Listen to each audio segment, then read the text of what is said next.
We're glad to see you here, Mr. Lu. You worked at the intersection of AI and investing for years. How does the AI startup market look today in emerging regions?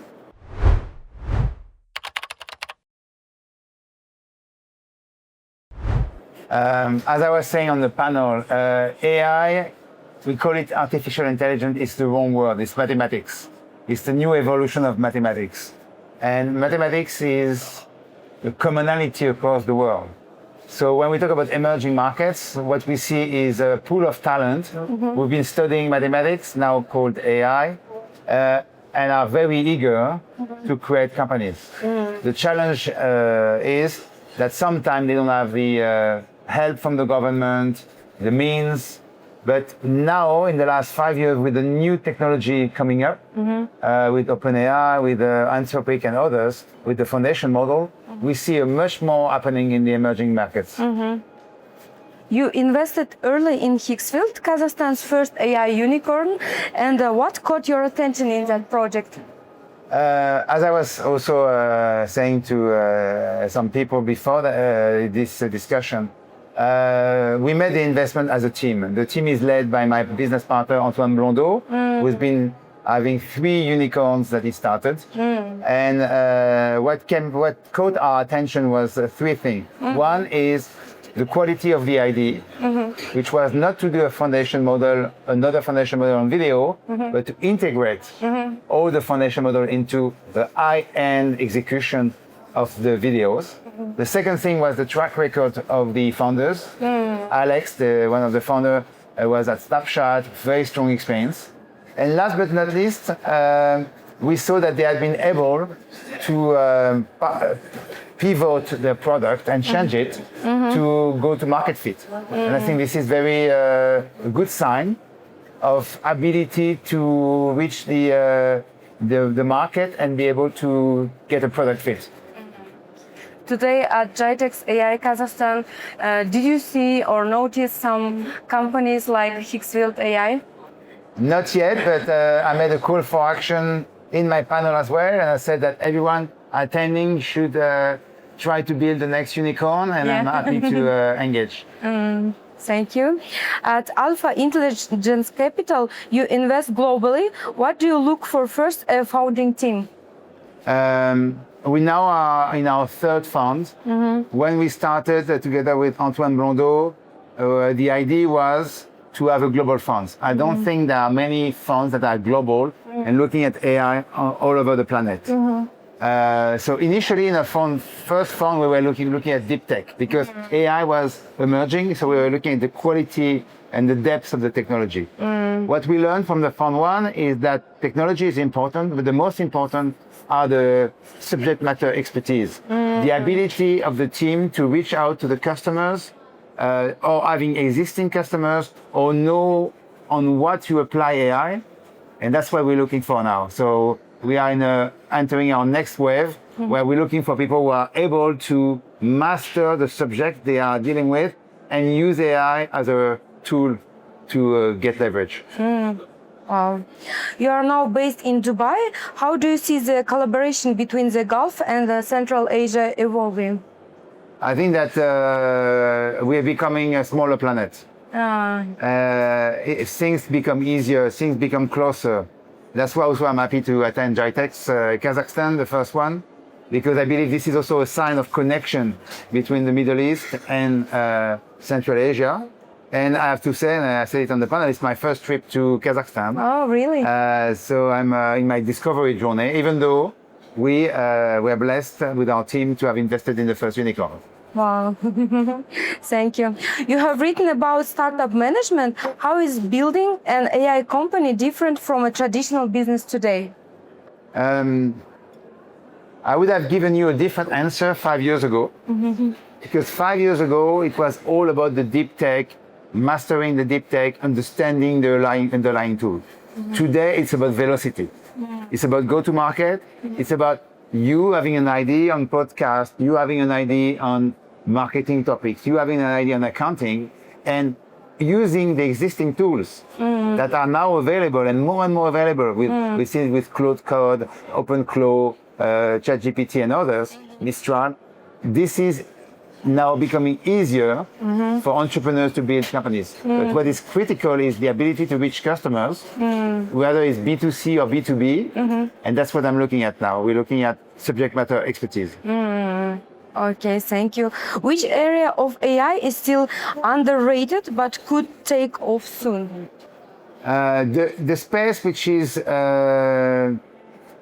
quite underrated, I mean overrated, is all the foundation models, all the traditional thing we're looking at when you open the newspaper.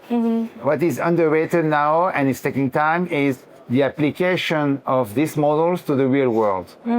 How can we make the life of accountant? How can we make the life of doctors? How can we make the life of scientists? How can we make the life of workers or engineers easier? Yeah. And today there are a lot of software companies, there are a lot of providers, which I think will be either transformed or challenged. Okay. What should countries like Kazakhstan do to retain top AI talent? In the world we are in, first, the good news is the next unicorn can come from anywhere. So I think this is why Kazakhstan has a potential. But how do you keep people? My strong belief is that the next wave that is upcoming is around feeling good, living in a good environment, longevity. Yeah. And the country that will be able to provide safety, the right health environment, the right mental environment, and the right living will be the one winning. So I think that Kazakhstan has to work on transforming itself, and it's already a good place to live, into one of the best places to live in the world. Okay. And can you tell us about, in your opinion, leaders in AI now, leader countries?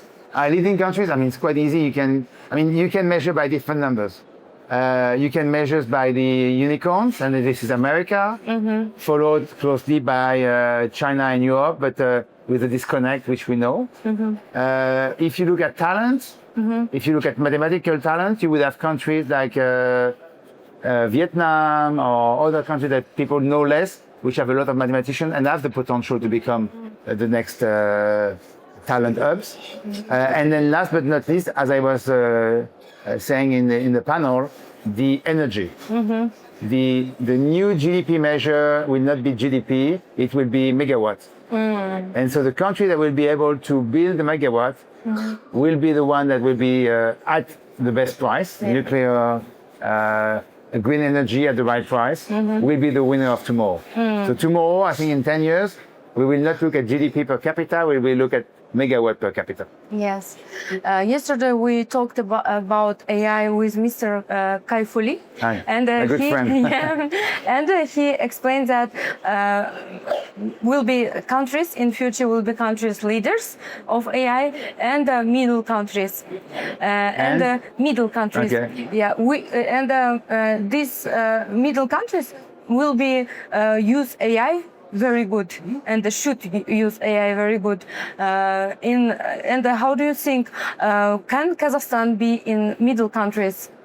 It's not can, Kazakhstan must be middle countries.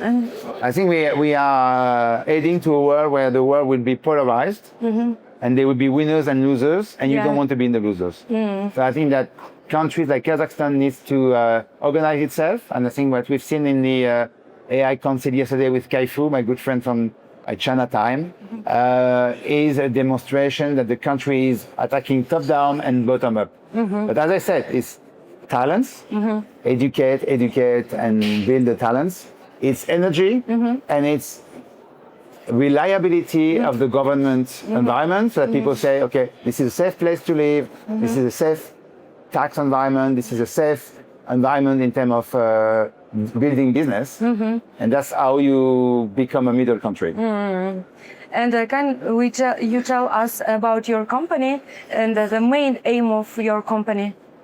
I was a consultant for 30 years. I was the CEO of Roland Berger, and then I decided 10 years ago that AI was the next revolution. I did write a book called The Fall of the Human Empire, where I listed what would happen to the world from 2016 onwards. And there's a chapter which I brought on 2026, which I wrote 10 years ago, and which is very accurate about what's happening. Before it was mainstream, yes? Yes. So based on that analysis, I said, I need to be in the AI space. And I created, with my partner, Antoine Blondeau, an AI fund, and we're now in the third fund, called AI-capital.ai, where we invest in AI globally. We have about $500 million under management. We're growing into $1 billion.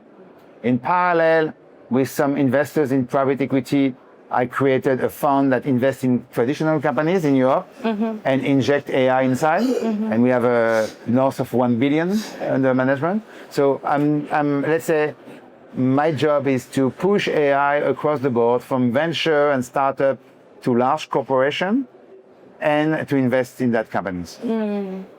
Thank you so much for your interview. Thank you for your time. Thank you for organizing. Nice to meet you. Nice to meet again. Thank you.